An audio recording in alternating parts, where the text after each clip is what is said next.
Hello, I'm Zorab and this is Byther Farm, and today is the second part of my homestead tour looking at the annual vegetable garden.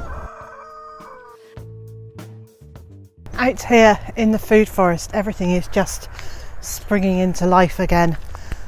Plants have got blossoms on them, seedlings are popping up everywhere, mint is outgrowing its allotted space. It's all looking very fruitful and very promising. Let's go to the annual vegetable garden. Calling it the annual vegetable garden is probably a bit of a misnomer because certainly these first 4 beds are perennials. So in this first bed I've got some asparagus and I've interplanted it with lettuce. They'll be ready in a few weeks, which will give the asparagus plenty of room to grow for the summer. And likewise on this side there's also some asparagus, and at the end there it's just full of weeds. They're going to come out, and my Egyptian walking onions, Babington leeks and Taunton Dean kale are going to go in at that end. So all perennials, and of course my favourite chives. Here are some strawberries. These are really coming on. Loads of flowers, loads of fruit coming. And here are raspberries, a few strawberries at the end, but mostly this is raspberries. These are ones that I have cut back down to the ground. They're autumn fruiting raspberries. So during the winter I cut them right down to the ground to let them grow back up. Now I wanted to do that with all of them, and I actually haven't got around to it. So this bed is done. And there's one other bed that's done, but most of them haven't been done yet. So I'm going to have really tall raspberries this year. And then the next 2 beds, number 3 and number 13.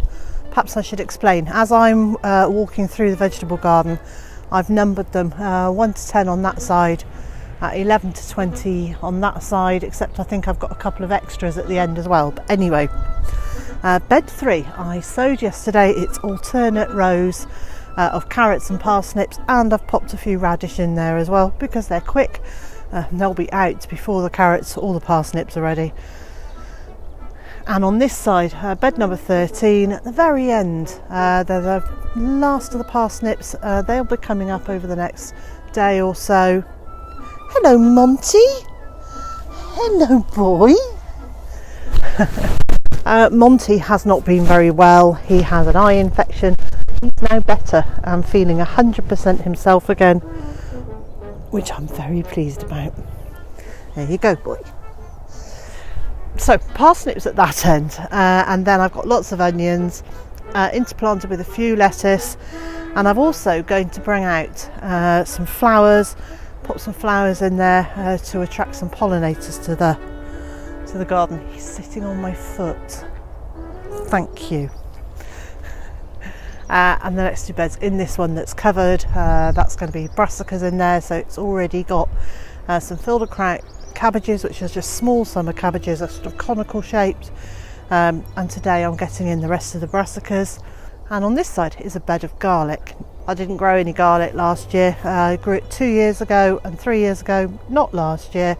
So I'm growing it again this year, and most of it is a germador. However, I'm also doing an experiment. So I'm doing a trial of 6 different garlic, and we can do a comparison at the end of the year. They're all in this bed together, all getting the same treatment, and we'll have a look at the end of the year, see how well they've grown and what they taste like. And in this bed I've got onions, and the only reason they're covered was to keep the cats off them. This cover can come off and be used elsewhere, because onions really don't need a cover, but it did give them a fighting chance against the cats when I first planted them. This is the bed that had the Greek gigantes beans in it last year that I was leaving to see if they would regrow this year. And I hadn't seen any sign of them, so I thought, right, I'll get something else in there. Decided to put some potatoes in here, and as I was digging it, I did indeed find the plants that have survived since last year. So I've lifted those and I'm going to move them because I'd actually already dug a couple out before I realised what they were. So it's a shame because they would have done really well just staying here. But anyway, I will move them. So I've got them in a bucket with some water at the moment. I'll get those moved today. get them a nice cane structure to grow up. But so in here I've got Maris Piper on that side, Picasso on this side. I'm very late getting the potatoes in. Last year I got my earlies in around the 6th, where are we? It's the 22nd today, so 2 weeks later. I think it'll be fine. I think they'll catch up, no problem at all. The weather is warmer, the ground is warmer, they should romp away. And then looking in the other direction down the garden, at this end I've got some broad beans. These are aqua dolce. This bed has got strawberries in it. They've been here, so this will be their 3rd year now, and they need to come up, but I'm going to let them fruit first. They're full of flowers. I'll let them fruit, then I will clear them out of this bed, take the runners for next year, and then I can use this bed for some brassicas. And in the bed at the far end there, some more potatoes. This is the bed I'm going to use for grow a gift.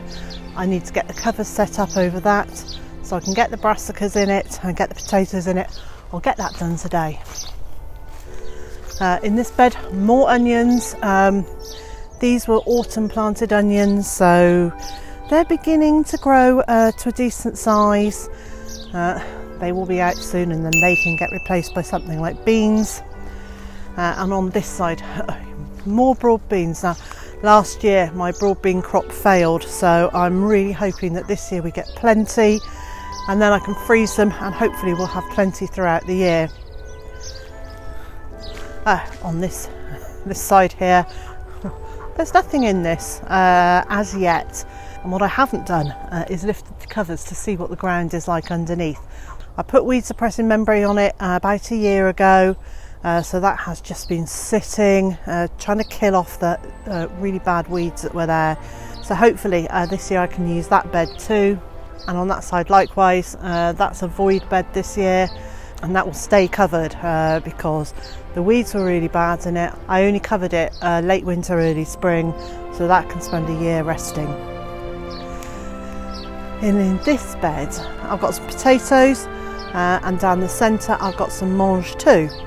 And finally, this bed that is marked with these canes is where the runner beans were last year. Now, having discovered that the Greek gigantes beans really did make it through the winter, I'm going to wait and let these runner beans show me whether they are going to appear or not. And if they don't, well, then I'll sow some more beans. But I'm really hoping that my experiment for perennial beans actually works. Well, I hope you enjoyed that look around. It's an ever-changing process out there, and so we'll come back on a regular basis and have an updated tour. And so wherever you are in the world and whatever you've got planned for today, I hope it's a good one, and I also hope you'll join me again next time.